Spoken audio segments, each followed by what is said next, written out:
Welcome to The Plunge with Derek Holzer. Summer break, Derek here. By now, colleges have been out for probably 3 to 4 weeks.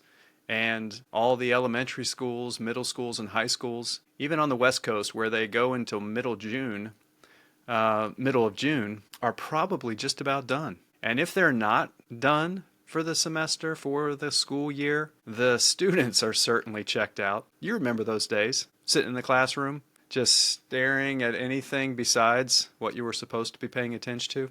There's a limit to what we can endure when there's so much joy to be found on the outside. Anyway, joining me today, the reason I think of summer break is because the couple that's joining me today bring me to a summer state of mind. And I think about them with their young ones who are probably amped beyond belief for the summer break and all the fun adventures that they'll encounter in the months ahead. My guests today are Jenni and Thomas Cannariato. You've met Thomas before. He is behind the scenes. He is a behind-the-scenes producer and invaluable asset to the production of The Plunge, but he is also a guest and a deep thinker. Thomas joined me with his colleague Turner Burnett as we discussed Lilith, George MacDonald's novel, maybe 30 episodes ago. But this is Jenni's first appearance, and tell you a little bit about Jenni. Jenni spends her days raising 3 rambunctious and creative boys. In the small, spare moments, she works as a freelance editor, helping authors of all backgrounds polish and develop their writing. If there's any time remaining, you can find her reading a good book, lingering over a cup of coffee with Thomas, or whipping up something tasty in the kitchen. I think you're going to really enjoy hearing from Jenni today. Her husband, Thomas, is a writer, a musician, an academic, and a jack of all trades. Master of one. Maybe he'll tell us what that one is. He's originally from Long Island, New York. Thomas currently lives in Northern California with his family, where he cooks all of his favorite Italian meals out of desperation for good food. He is on a pilgrimage to discover the Father's heart and reveal the heart of the Father to his family first and his community thereafter. Together, Thomas and Jenni have 3 beautiful boys, and they are going to join us as we talk about the stage of life that maybe we could call early parenting, marriage, the beginning of a family and a home. And the reason that I invited them is because George MacDonald was their matchmaker. That's right, George MacDonald, matchmaker. He brought Jenni and Thomas together in college a number of years ago. I know you're going to enjoy their story, and you're going to enjoy their perspective, how George MacDonald has played an instrumental role in helping them as they love their boys to become the men that God wants them to be. So, thank you for joining me today. Thank you to Jenni and Thomas for being willing to take the plunge. Let's dive in.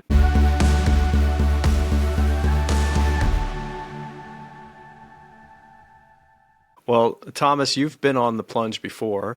Yeah. And we're recording this between Christmas and New Year's, and you and I have gotten to know each other pretty well over the last year or so. But this is the first time I've met Jenni, and if you don't mind, Jenni, I'd love, you guys are mentioning Christmas with the little ones. What's your family, your immediate family there? What does the Cannariato clan look like in your home these days? Have 3 boys, a 7-year-old, a 4-year-old, and a 5-month-old. And I stay at home with them and homeschool them right now and work a little side gig as well. So life is pretty full for us as a family. We live in Northern California on a 4-acre lot of wilderness. So my boys get to run around outside a lot, which is really cool. They come in with massive poison oak rashes all the time.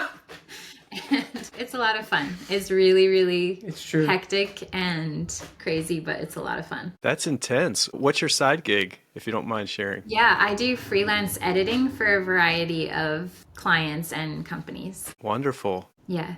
Man, I might have to talk to you offline about my own writing. See Always. if you can help me out. Yeah, definitely. She's really good. She's more of a professional and more, it's kind of weird because for me, like my professional life goes all over the place, but Jenni has been doing this for a long time. Yeah, over a decade now. So, wow. Which is crazy. Wow. So you've been doing that for over a decade. You've now got 3 rambunctious boys. Mm-hmm. Thomas, you spend your days in the music industry, right? Yep, I do. Yep, I work for Bethel Music, and I'm their YouTube manager, and I do a little bit of their digital rights administration as well. And yeah, a couple of things on the side, including a little bit of work for this podcast, which has been a lot of fun. Yeah, I'm so grateful for your help. My goodness, I am not technically oriented, so trying to keep up, but when you get into middle age, it's just so difficult. I'm kidding. Yeah. You just have to do the work. So I want to go back, if it's okay, and go back more than a decade or however long it was that the two of you met. And in particular, for this series, I'm curious about how George MacDonald played a role in your coming together and getting to know each other and eventually becoming husband and wife. Jenni, would you share? So we met 18 years ago now, and we were joking the other day that I don't think I would have given Thomas the time of day if it weren't for George MacDonald. I was not really interested at all. And I had randomly posted. Don't hold back, Jenni. Don't hold back. There wasn't much to be interested in her defense. That was a bit wild. Well, also, we had just started college. It was my freshman year of college. I was a junior. And he was a junior. Mm-hmm. And it was only a month in. So, wow. I was not pursuing a relationship at that point. It was like getting used to college and getting myself established in this new life. And this is back in the day of MySpace, where you would create your whole profile with the music you liked and the books you like. And so I had posted George MacDonald on there. And we actually met at an 80s roller skating night that our college would put on, I think, is a welcome back to students. It's like every September, so it's about 30 days into the semester. Everybody really enjoyed it. It's kind of a wild, just costume party at a roller skating rink. It's a lot of fun. I was there with a bunch of other freshman girls and all dressed up in 80s garb. And there's this one dude. Sorry, Jenni. Can I ask? I mean, so I am a product of the 80s through and through, right? I went from age 7 to 17 in the 80s. So I'd love to hear if you guys recall any particular elements of your outfits that... Definitely. This is millennials' interpretation of the 80s. So I don't know if it's that accurate. But good. Side ponytails and very bright... You have a scrunchie? Yes. Nice. Yep. Scrunchies, leg warmers, colorful eyeshadow. In the past, not this particular night, but since I'm a junior, this is my third time through. But the other 2 years, I would go full on Marty McFly because they had great thrift stores there, so I could get the vest. I could get a nice shirt and the sunglasses. See, I might have been interested in you if you were doing that year. Yeah, but third year, it was just nobody, I just didn't care. Anyway, you tell the Sorry, go ahead, Jenni. You're at the roller skating rink. This year, there's this dude just lapping everyone on the roller rink because it's a roller skating night, dressed up as a ninja, not in 80s costume. And he has a mask on, so you can't see his face or anything. And he's not skating with anyone. He's just... rogue. Going around and around and around. And so we're all kind of well, that's an interesting guy. And so... It got your attention. In some way. So... I think there was a costume contest toward the end of the night, and they had everyone line up. And he lined up 2 people away from me, which I think was intentional. Probably. Yeah. And he takes off his mask and he's dripping sweat. Not ready for interactions. And so I'm kind of this is a very, very weird guy. Yeah. The more we tell the story, I'm perplexed how I even got around to the conversation that we had. I think you just jumped right in and you were so I'm reading George MacDonald or something like that. I don't know. It was anyway, that was the sentence that actually got my attention because not very many people know George MacDonald. Right. Mm-hmm. Much less have read him. Yeah. And so... It was there must be something to this guy besides a ninja costume and sweatiness. So that was how George MacDonald was absolutely instrumental in our meeting and relationship. We sat down for tea a little bit, a week or two later, to really get to know each other and talked about him more seriously at that point. Yeah. Wow. I was definitely more serious at that point. Yeah. So how did you know Thomas to bring up George MacDonald? Is that the MySpace? Well, I mean, this is before social media really had its reputation for knowing everything about the other person, and it was just this brand new tool. And so for her to list these, for me, conversation starters, it was an easy in. It's the internet is handing me the golden ticket to this person and starting a conversation. It was amazing. I had just read Lilith by George MacDonald that summer before, and I'm just enthralled. And I'm snooping because I'm interested in this girl that's on campus, and there's MySpace. She says she likes George MacDonald, so that's just an easy thing. And yeah, that was just how it worked. Awesome. Awesome. That's so wonderful. What a story. George the Matchmaker. So that's so cool, you guys. I don't have anything quite that profound in meeting my wife, but how did you first encounter George MacDonald, Jenni? So George MacDonald has been an installation in my house since before I was born. Wow. I never didn't know about him. My That's dad so read us, rare. That's right? so Yeah. I rare. know. Yeah. I feel really, really lucky to have grown up knowing him. My dad read us At the Back of the North Wind, I think somewhere between when I was 8 and 10. So that would have been my first exposure to his actual writing and stories. And that intrigued me enough that I kind of dug through what they had of George MacDonald at that point, and I read The Light Princess, I think pretty much right away after finishing At the Back of the North Wind. And then there was a little gap, and I didn't read anything until I was in high school. And then my parents have collected most of his Scottish romances as published by Bethany. I think it's Bethany House throughout the years. And so I started reading them, I think in my junior year of high school. And I think that's all I read for like the next 4 years was his Scottish romances. And that was completely transformational to my faith and understanding of the world, and really is what set me up to be interested in a guy who would talk about George MacDonald, because at that point in time, when I entered college, George had kind of moved up to one of the most transformational forces in my life, from being a household name in this story we had read when we were younger to actually being someone who was very much shaping how I was thinking about faith and Jesus and life and all of those things. Yeah. Wow. Wow. Can we hold out there for a second, Jenni? Could you elaborate a little bit in terms of either favorite work or what was going on with respect to your perspective that you would say he was such a transformational influence? So one of my favorite works of the Scottish romances, I read the ones edited by Michael Phillips, so it's called The Curate's Awakening. I believe the original title is Thomas Wingfold. Yeah.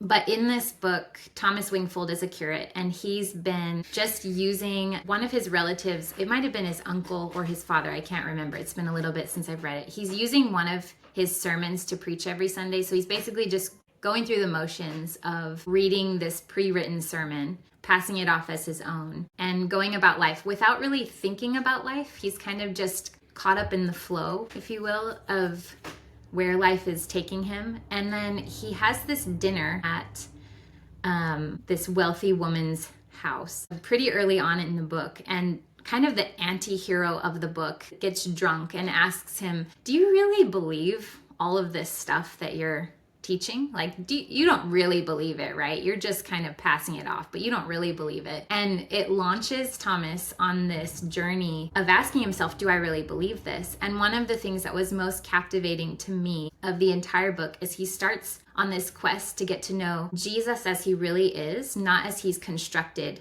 by humankind. So he basically says, I want to take all of the images of Jesus that we've made of him and get rid of those and just get to know who he is. And he starts reading the New Testament specifically, which is such an important piece of like all of George MacDonald's Scottish romances in particular. And he encounters Jesus. And along the way, he meets this father and daughter who are living life really simply, and society doesn't think much of them at all. But they start teaching him basically what it means to live life in pursuit of the Father and in this loving relationship with the Father. And they live life really simply and full of worship. Just everything they do is oriented towards beauty and toward worship and God and truth. And he goes to them when he starts having these conundrums in his faith. And the Father often won't preach at him. He'll just ask him more thought-prompting questions. So anyway, you get to follow his whole journey from, do I really believe this, to this becoming this real living faith in a real living shepherd. And it's a really powerful book. So I think that one stands out. I love all of them pretty much equally, but that one always stands out to me because I think at that moment in my life when I was, 15, 16, and had grown up in the church and in a Christian family my whole life, that question of, do I really know Jesus? Or have I just adopted a bunch of preset images of him that have been passed on to me? Launched me on this journey for intimacy with Jesus himself instead of just a religion, basically. Thank you so much. Thank you, Jenni. Thomas, your encounter with George came later in life. What Yeah. prompted you to engage with his work? It's so interesting because as Jenni's talking about this, I've read The Curate's Awakening on your recommendation about 2 years into our relationship, or a year. It was pretty early on, I think. Yeah, you bought it for me. And it's so interesting because as Jenni was exposed to George much earlier, and she sort of answered that question of intimacy with the real father rather than the trappings and the adopted things that we add onto it. I feel like I'm answering a lot of that now in my life, which is really interesting. But anyway, just a really interesting observation. As far as my exposure to George, it was completely random, and I've shared this before with you. I was in my sophomore year, and I watched this anime series called Neon Genesis Evangelion, which is just this wild, trippy sci-fi series, apocalyptic series that's sort of renowned, and even though it was made in the 90s, I don't think anything really comes close to it. But it adopts a lot of Jewish mysticism and a lot of different sort of like mystical elements within this apocalyptic sci-fi thing. And one of the things that they keep referring to is Lilith, Lilith, Lilith. What is Lilith? Is Lilith somewhere? Is she hiding? Where is it? And I'm saying, what is all of this? I have no idea. So while I should be studying, I go down a Wikipedia rabbit hole and spend hours trying to piece together what all of this is. And as I'm doing this, my roommate says, "Oh, Lilith, that's interesting. I have a book that you might want to read." And he's a pastoral ministry / youth ministry major at this school at the time. So he hands it to me. I read it over the summer between my sophomore year and my junior year, and I obviously come back. And I'm enthralled with this book. And I think for me, as I reflect, I wasn't necessarily as academically minded as I am now, or I became later on in life. I love story. And so the presence of good and evil, the journey of this everyman through this world, and finding within himself very human tendencies towards cowardice or towards courage, and the journey from beginning to end of all of that in this grand sort of, fantasy of Lilith is what intrigued me. There was very much a sense that there was an iceberg underneath the surface of this book, but that was all it was. This is unlike anything I've ever read. It's super dark. It's mystical. There are all these really interesting things. I can see myself in this person, the hero. So that's how it began. And then obviously right after I read that, I met Jenni, and so it opened up just a world of all of that. Thank you so much. Now, I'd love to transition, if we could, to how this applies to living. And for the two of you, there's two sort of channels I'd like to explore. And the first being within your marriage relationship, George's concepts and your adoption of them. How long have you been married? And any ideas from MacDonald or perspectives from MacDonald that you think are particularly helpful as you navigate life as a married couple? You go first. We've been married for 12 and a half years. Congrats. Thank you. I think George MacDonald, first and foremost, just lays a foundation almost for common understanding with each other. We don't always see eye to eye when it comes to faith and how that's practiced out, not in any major conflicting ways. But the point is that George MacDonald and this understanding, especially of there being a loving father and a good shepherd, form this backdrop to our faith that no matter where the particulars of that are kind of fleshing out for each of us, we have that common understanding, and we're both just super in love with following after intimacy with the shepherd. So I feel like we have this common foundation that's been there, honestly, really since the start of our relationship. And I would say also this idea of we are romantics at heart. Like, I think I was romantically pursuing you. Romance was at the bedrock of art, like the just loving truth, beauty, literature, anything that drew us to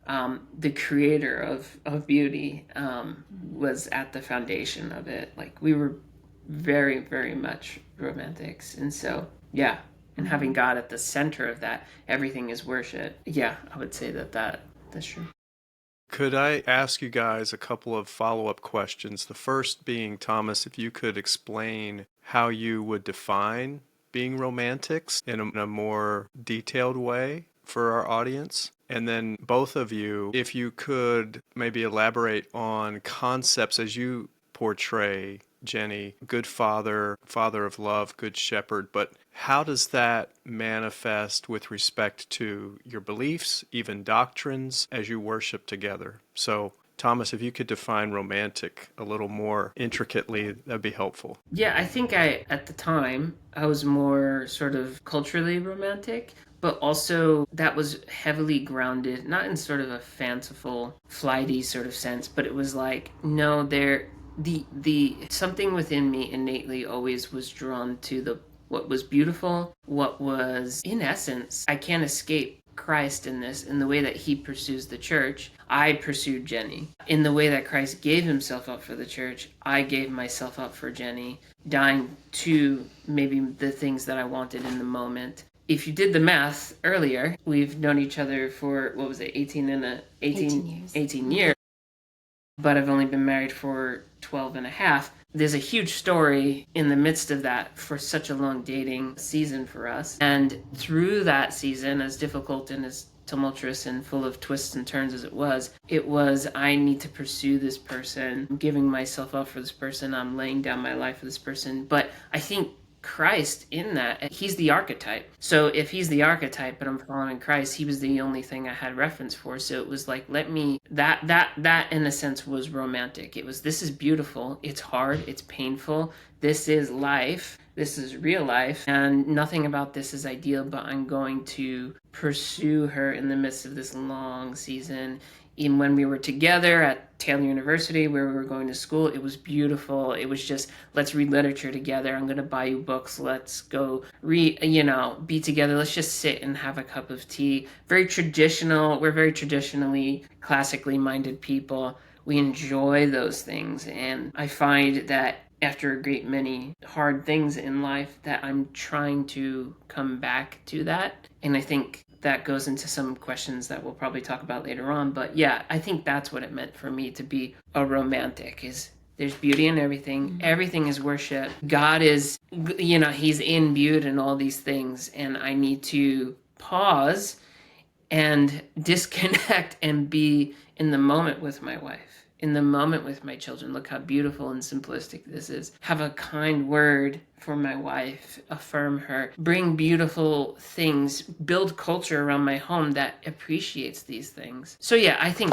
that those are just some things. Yeah, it's very much in line with the classical literary definition of romanticism. So we're not thinking like Valentine's Day cards, we're thinking lovers of beauty and art and nature and like pursuing those themes. For sure. So in terms of the father of love and the good shepherd, obviously those are huge themes with George MacDonald, right? I don't feel like you can escape either one of those themes in basically any of his works. And so some of the ways that just practically affects us is, first of all, that we're children of the Father together. And one of the things that opens up is, first of all, a deep honor for each other, right? Because you hear this over and over in George MacDonald's works, like, this is a child of God. It doesn't matter if he's acting as the anti-hero right now. He's not the villain. He's a child of God still. And so we're still going to treat him as a child of God. And not that Thomas is acting like the anti-hero. But there are times, right? Like, sure. Yes. It just sets this groundwork for treating each other with honor and value. Recognizing this person, first and foremost, belongs to the Father, not to me. And the beauty that then brings in terms of freedom in the relationship is you don't need to control each other or try to manipulate each other into certain paths, even when the other person is not acting in a way that you love. Because I know that Thomas is pursuing Jesus, and he knows that I'm pursuing Jesus, and we both believe that Jesus is the good shepherd.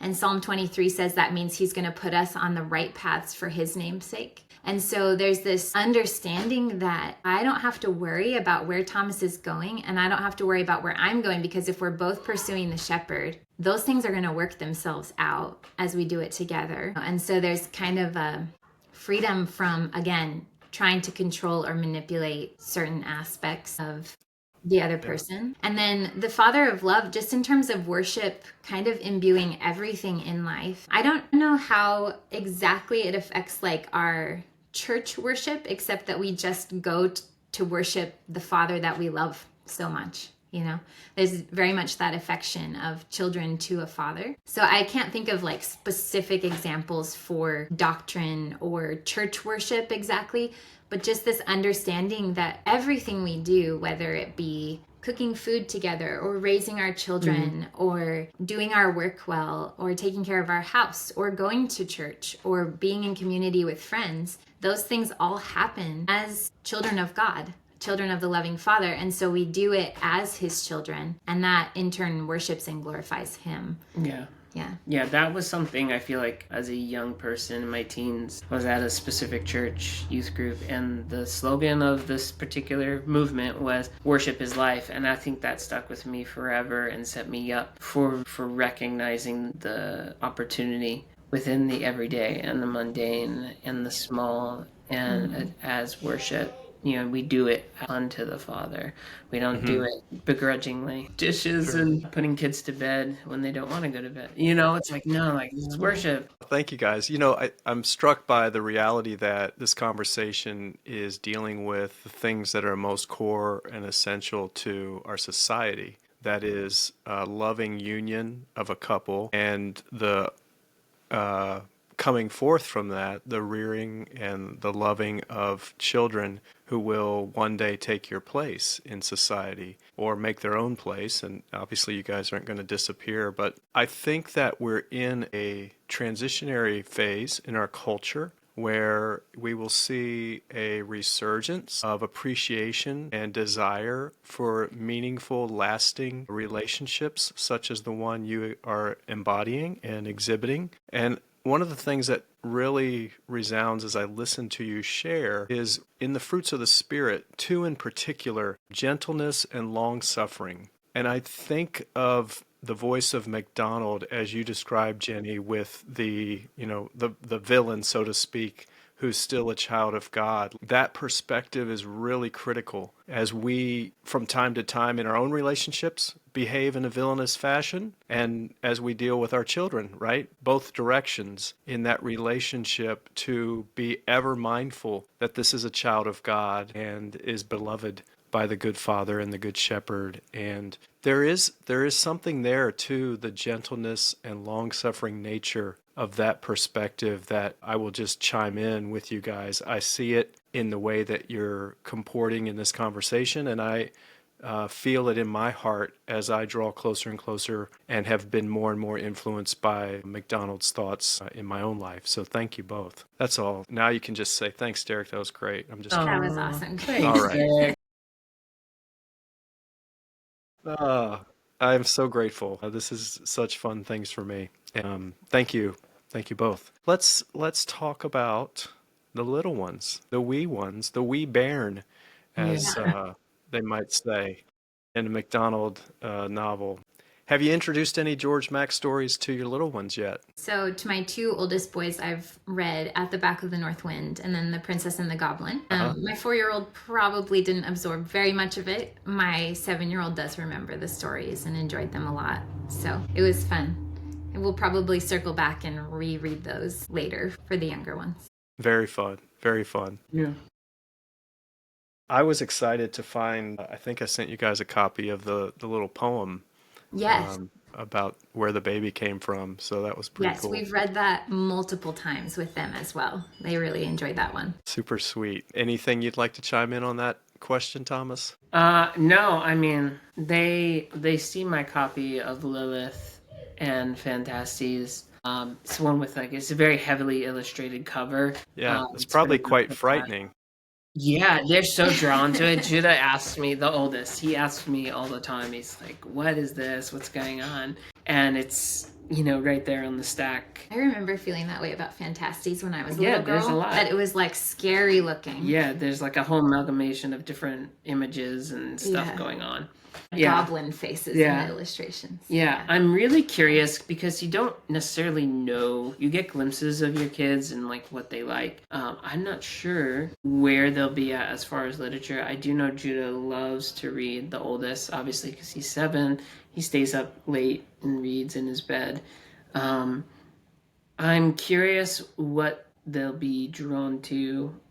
They're so analytically minded and creative, but also I'm curious to see what their interest will be rather than peripheral interest, like what they'll focus on. Because right now it's a little all over. They're enjoying. I would say though, they're super captivated by fantasy and fairy tale stories. Yeah. Mm-hmm. So I would even probably read some of the fairy tales to them next, because we just finished reading the Wing Feather Saga by Andrew Jackson, and that's all very fantasy, very imaginative, and it has just captured. Yeah. Specifically, our oldest, I would say he went from being pseudo interested in reading to now he will take those books with him to bed and read them. And, he's in 2nd grade, so I'm not sure he's reading all of it, but he's just like very determined. It definitely was his little key to unlocking the story world, and being super interesting. Not that he's not loved reading stories, but that kind of urged him to do more reading on his own, I think. And now you're reading Lloyd Alexander's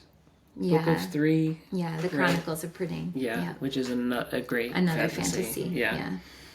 Okay, so Wing Feather Saga, that's Andrew Peterson, right? Andrew Peterson, thank you. Yeah, I said the wrong name. And then what was the second one you just mentioned? So Lloyd Alexander, he wrote the Chronicles of Prydain. I believe they were published in the 60s. There's 5 of them, and they are fantastic. They're really good. They're fantastic. That's my first exposure to them, once again, through her family.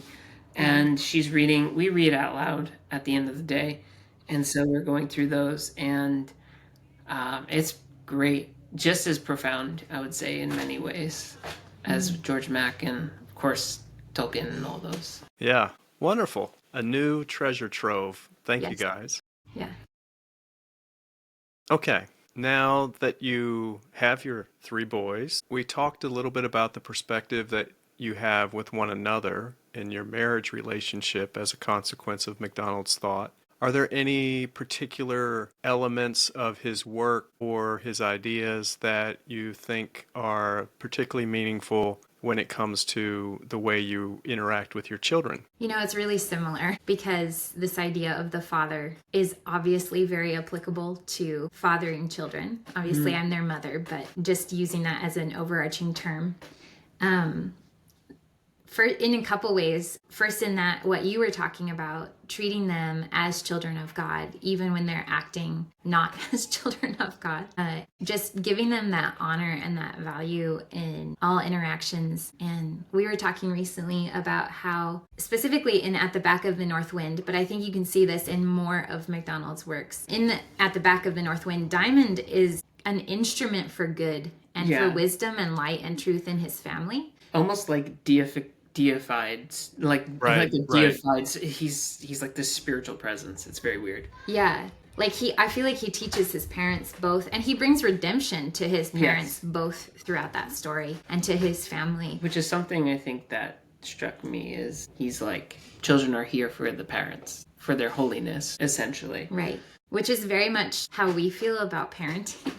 We're doing this tiny little job in their lives that will continue as they're adults. I mean, for both of us, I think there was still so much more maturing and learning and pursuit of Christ to happen in adulthood, right past when your parents have that influence. And so our season with them is basically tilling the soil of their hearts and planting seeds, right? And there's still so much work that happens after they leave our nest. But man, the work that they are doing on us, that God is doing on us through them. Like we say all the time, if you want to be the best version of yourself that you possibly can be on this earth, you need to have children. And submit to it. Yeah.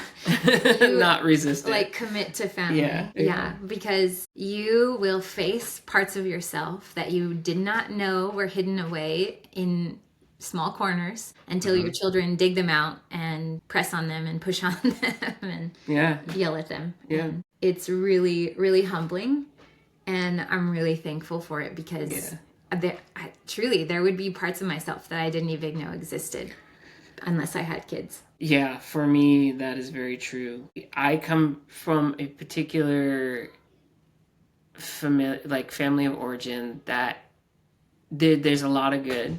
I will always say that. There's things that I don't want to repeat. I think we all have that. When it comes to discipline, when it comes to raising a child, giving them boundaries for which there's freedom, and then boundaries that beyond those boundaries is destruction and ruin, would give, I find myself constantly in a conversation with the Lord in the moments of interacting with them and teaching them that it's just like I'm pivoting every second because I feel like the Lord has something else he wants to do in me rather than in the moment. And it takes different shapes and sizes. But yeah, the good Father is working in me as much as he is using me as an instrument in their lives. I think of this illustration of a shepherd again. The shepherd is clearly a different being compared to the sheep. He stands on two legs and he has a great view of everything around him, and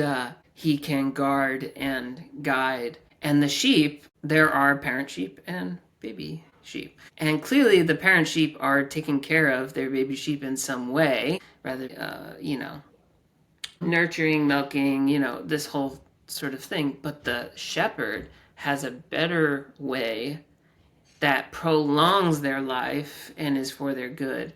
And I find myself, I'm just another one of these sheep, and the shepherd is leading me. And I have to assume a posture of humility. Humility is key when being fathered and fathering. Yeah, I think we often find ourselves being fathered as we're parenting our children. And honestly, in many, many interactions that I have with my kids, I feel the Holy Spirit parenting me, saying this is more about what I want to do in your heart than what is going to happen with your kids, if that makes sense. And it's going to happen with your kids. It's not like if one is neglected, he just does it. He does it all because he's that good at it. Any particular stories that come to mind that you'd be willing to share? Oh, goodness. It's like every day. Yeah, it's difficult to pick out one story. Well, I mean, in general, Judah is very passionate, very angry at times. Judah's our oldest. He's the oldest. He can I have to remove him from whatever situation it is, bring him to the side, ask him what's going on. And often that's met with grunts and growls and frustration. And I'm like, okay, well, I love you, but this isn't right. When you're ready, you can come to me and we can talk about this. But what you're doing is wrong. I still love you. It doesn't mean I don't love you. I love you the same as ever. And it's like this reinforcing of his status as my child in the midst of this parenting moment. I think that happens a lot. Yeah, and we highlight a lot both our own shortcomings and theirs as pointing us to this is why we need Jesus. Mm-hmm. This is, whether it's one of the two of us apologizing to them for an interaction and saying, I'm not perfect either and I can't be, like, this is why I need Jesus. Or talking to them about, this is why we need Jesus. We all do this. I feel like just kind of that highlighting the mutual submission we all have to the Father and his love. We're all in this house children of God. And in that case, in that sense, we're all kind of, there's no hierarchy here. Like, we're all on the same level when it comes to the Father. We're all his children. We all need him. And he's leading all of us. We need forgiveness for each other. We need forgiveness for ourselves. We need to extend forgiveness. And sometimes that's really hard for a 7-year-old to do towards a 4-year-old who just hit him in the head. And it's, okay, this is why we need Jesus. We need the Holy Spirit to help us see our brother as just as important and worthy of forgiveness. But that doesn't mean we let them run out of control either. Yeah. I have just been rereading The Golden Key, and this just came to me. Tangle is neglected by her caretakers at the beginning of the story, and so she's living in like slovenliness, and she's named Tangle because she's all tangled up and not well kept as a child. And there's very much this theme of her needing to be cleaned and put into right order. And I think that's throughout a lot of George MacDonald's books, especially around children as well. Like there are children who are left in this unkempt status. The little girl who sweeps the streets in At the Back of the North Wind, no one's looking after her and keeping order to her life. Right. So there is also a sense we're not adopting the gentle parenting principles of the cultural moment right now. Like we view themselves very much as their order keepers and boundary setters as well. And I think that lines up right with what George MacDonald would encourage for children. Yeah. Children need order, and they need to be well kept, basically. Yeah. There's a quote in the Back of the North Wind as I was looking at this yesterday is parents, Diamond's talking to his sister, and he says parents remember the self and they keep the self safe of their children. And when the self is congratulated or puffed up by the behavior of the child by themselves, it's like it just becomes a toadstool, I think he says. Yeah, if the child looks after their own self. Yeah. But the parent keeps this. I love that. They see it. They see the true self in the child, and they create safety for it. Wonderful. Oh my gosh. Okay. I would have loved to have had your advice early on as a parent, but I'll we're not. We are just fumbling our way through. I don't know about that. Well, that ties into my next question, though, because I do believe, again, that your generation has quite a bit to navigate, and yet I remain ever hopeful in the outcome. I must. My theology demands hope. And I'm curious if you might have some words of encouragement for people who are in your stage with young children. With respect, as you've pointed out, Jenni, so few people still are familiar with MacDonald. Maybe there's someone listening who has some young ones and would love to gain more insight and more inspiration. Where would you guide them to go? I feel like there's a little bit of MacDonald for every personality. So I would probably point them in the direction of where their personality would lead them. If it's someone who really wasn't into fiction or story, his unspoken sermons are amazing and deep and can be chewed on probably for the rest of your life. Yeah, we said yesterday, it's like kind of like a box. There are four corners of MacDonald that you can find yourself in. Yeah. One corner is the unspoken sermons. If you love symbolism and analogy and just really thinking through those things, then Lilith and Phantastes are your kind of go-in, like starting point with MacDonald. Yeah, especially if you like fantasy of any kind that's more akin to like Lewis or Tolkien. Would you suggest an order in those two books? I would do Lilith first. Really? Really? Would you suggest the other way? Yeah. You would? Yeah. I read Lilith first. Let's hear why. State your position. This is fun. You go first. Okay, so I wasn't back to the box. I found the illustration on the front of Phantastes so weird. Just to be honest. Good. Yeah. I read through all of his romances and was like, nothing about Phantastes really speaks to me just off of the cover. Don't judge a book by its cover, right? And I had come from a background of reading kind of the Christian fiction world when I was, 12, 13, 14. So the Scottish romances for me were an easy in to MacDonald, which is what I would recommend for people who love like romantic fiction or romances. There's mysteries in his Scottish novels. So if you're into reading more like just either historical fiction or romantic fiction, that would be your in to George MacDonald. So anyway, Thomas had me read Lilith. I think I read it very shortly after we met. Yeah, because I was like, I didn't read it, but George MacDonald. So to me, it was just, yeah. Which PS, but I knew nothing. I still know nothing. He still hasn't read many of the romances. It's true. So. And the romances, like, I think people need to understand, right? So we don't know who's going to watch this. Okay, so unspoken sermons, deep theological, just deep work. And then the other corner, Phantastes and Lilith. And unspoken sermons is, nonfiction. I just want to give more definition around what these are. Yes. Good note. Yeah, go ahead. And then on the other corner, this idea of romance is like the romance is like it's not what you think of in the tradition, like It's not a dime our back. yes, it's not a dime novel. It's not that. It's ordinary people in ordinary life who do great things in their station, whether it be they're poor and they till the fields, whether it be a servant girl, whether it be a curate, a minister. It's profound, deep, beautiful stuff. Well, and you're looking more at, again, the classic literary definition of romance. Right. Which is, it's going to talk about beauty. It's going to talk about nature a lot. There's going to be a romance between characters, but it's not always like marriage romance. You know, it's sometimes the main characters are children. There's always a mystery or some element of the supernatural, I feel like, because that's very romantic, part of the romantic era.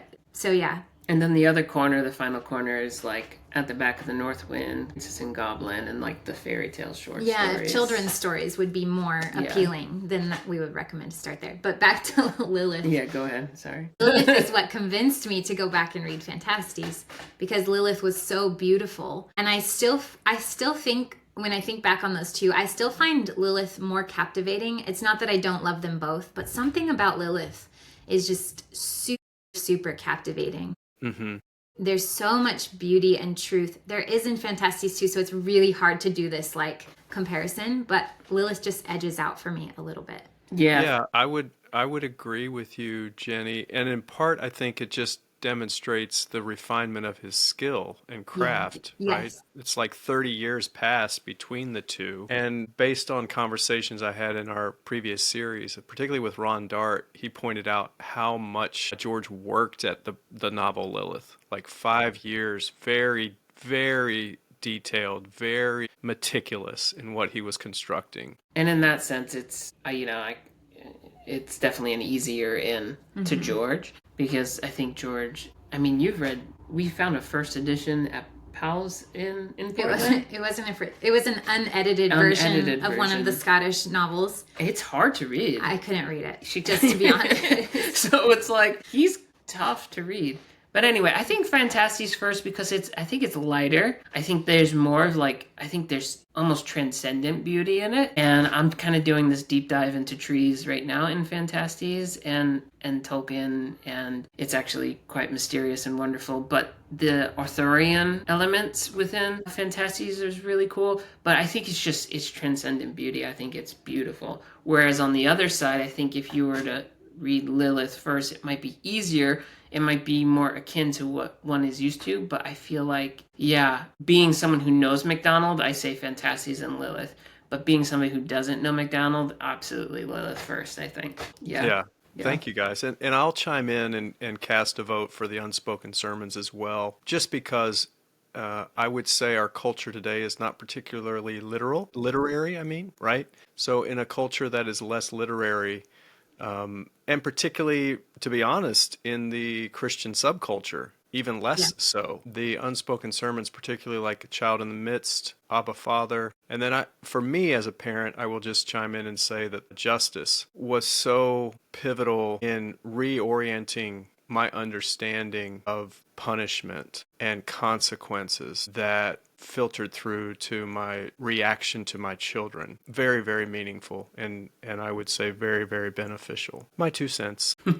Well, guys, we're near the end. I can't wait to hear more about your courtship someday, but we'll put that aside. Just sounds like we should probably make a couple of movies out of the journey you two have been on. Any final thoughts on George and in the season of married, having the little ones, they're growing up, all of this that you've experienced over the last decade? What are your thoughts? I think one of the major things when we were talking through this topic is just how much George encourages childlikeness. It's like Jesus says, let the little children come to me, for such is the kingdom of heaven. And that's everywhere you look in George MacDonald. It's even in his writing. Like, I feel like he is a child in so many ways. Yeah. You know? He writes these themes of like, don't grow old. Like, there's so many characters who are very old in his stories, his fairy tales. The grandmother. The grandmothers in multiple of the stories. Yeah. So they're Life. like full of youth, even though they're thousands of years old. But And light. yes, and light. And so there's just this like idea that,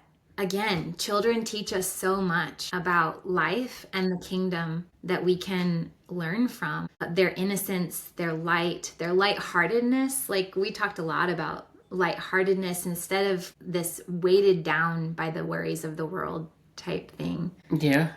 Do you have Yeah, honestly, I think everything comes back to be, man, if there was a theme for my life currently and a theme within George Mac, if not George MacDonald himself, it's childlikeness. I feel as a father of three, as tempting it is to pick up the burden of culture, the weight, seemingly a weight to be picked up as, oh, look at all these kids. I gotta provide, I gotta do this, I gotta do this, I gotta do all these things. Being like a child is not something I'm very good at. I'm way too serious. And I've become less serious as time has gone by.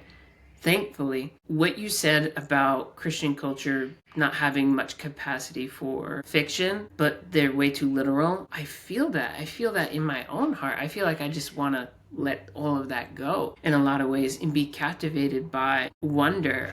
Mm-hmm. I want to be captivated by beauty. I want to enter into the childlike. I want to blindly accept this beautiful Jesus, and I want to lead my kids into that. I don't want them to be as serious as me. So if that's the case, then there's an invitation from the Christ who says, suffer the little children to come to me, for such the kingdom is comprised. The very substance of the kingdom is children, their state, their expectation, how they approach knowing they're going to get whatever they ask for, and at least they'll have the audacity to continually ask for it, which then ties into the parable of the persistent widow who tires her master by asking over and the judge by asking over and over again, which is kind of interesting, but that's a whole nother thing. But I want that. I want to enter in. So when I read George MacDonald, especially the fairy tales, I have zero patience for them because he's going so low, which is the posture of humility, and its humility is profound in an age where pride is everywhere. The spirit of pride is the spirit of the age, just as much as the spirit of Lilith is the spirit of the age. The humility is profound. Yeah. Sorry for the dogs. But that's kind of where I'm at, is I want that for my life. I want to be known as someone that children want to approach because I enter into that childlike world, because that's easy for me, rather than being caught up in the invitation of 1,000 other academic pursuits or just whatever. I just don't want that to be my life. I want the invitation. I want to accept that invitation. George MacDonald is childlike. Yeah. I think that's all of George. Yeah, I'm reminded as I listen to you, Thomas, of the Chesterton quote that I love so much about the joy in monotony and how we have sinned and grown old, but our Father is younger than we. Yeah, I love that.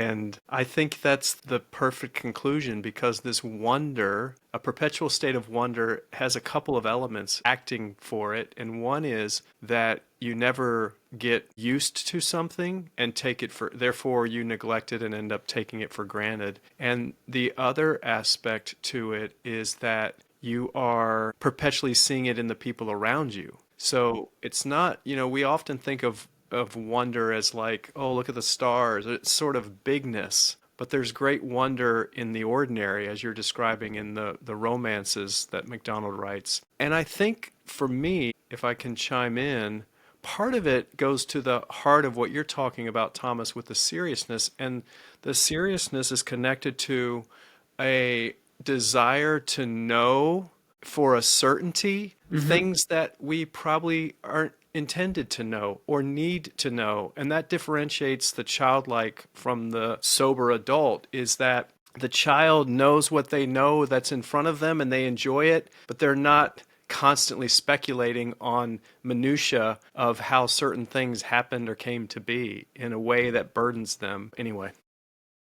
Yeah, that's good. It reminds me of the sheep and the shepherd again. Just this idea of us being God's creatures and not the creator ourselves. We're not made to be omniscient or omnipotent or any of those things. We're just made to be little lambs that he carries at his chest, right? That picture in Isaiah. And the more we try to insist on taking on his attributes for ourselves, the more weighted down and serious and old we become. And the more we can just be his creatures or his children or his lambs, like the more lighthearted wonder there is in that. It's really cool. I'm particularly struck right now by this idea of the grandmothers in white and like in light, their youthfulness. And I was struck by like as parents, right? And I think of, yeah, my story is interesting and unique with my mother, but as mothers, I think there's, man, it's just profound, this invitation. I even think about it in Lilith when whatever she's holding, she needs to let go. And Eve is essentially, and Adam are leading her into this letting go. And I think for mothers, there's this invitation, just as like Mary, the mother of Jesus, willingly she just lets her son go to the cross and she watches him die. I think there's this representation within Mary that is modeled within good motherhood and good matrons to let go of their children when there's time, because I think the opposite is this sort of smothering, this controlling nature. I think I've experienced some of that. It's part of just this story that's ongoing right now that we're praying into with my mother, is just like letting go and letting her children just essentially go. But anyway, I just sort of struck by this theme of Mary and anyway, Yeah, the just some grandmother thoughts. in Golden Key says, I can't keep my children with me Yeah. all the time. Right. Yeah. And man, anyway, passing thoughts on motherhood. Thank you guys so much. I'm going Yeah, to thanks. go ahead. Sorry. No, just thanks for having us. Yeah, Really this fun. was great. Super fun.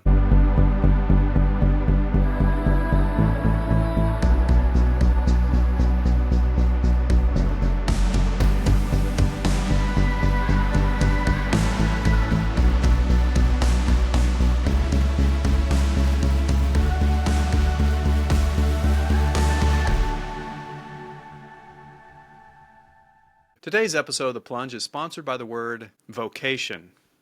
VOCATION. Vocation means a strong feeling of suitability for a particular career or occupation. It's that thing that you're naturally inclined to, curious about, interested in, or perhaps preternaturally gifted to do. It takes a while to figure it out. I know it did in my life, and it likely has in yours. And it changes from season to season, decade to decade, perhaps even year to year. As we have the gig economy and continued increase in freelance roles and independent work in modern society, I think the word vocation comes to have even deeper meaning. I hope it does for you as you look beyond what you must do to pay the bills and discover purpose and fulfillment in the things that you create with your heart, with your mind, with your hands, whatever it might be. I pray that you continue to actively use your imagination to cultivate your vocation. Be creative, be spontaneous, try new things. You may discover the next vocation, something that was latent, dormant, waiting inside you like a caterpillar in a cocoon, to come bursting forth in a beautiful butterfly later in life. Whichever it is, for you, for your family, for your friends, I hope that your vocation is fulfilling and meaningful. And most of all, I hope that it reflects back to the world the love of God that's inside of us all. Thank you, Vocation, for sponsoring today's episode of The Plunge.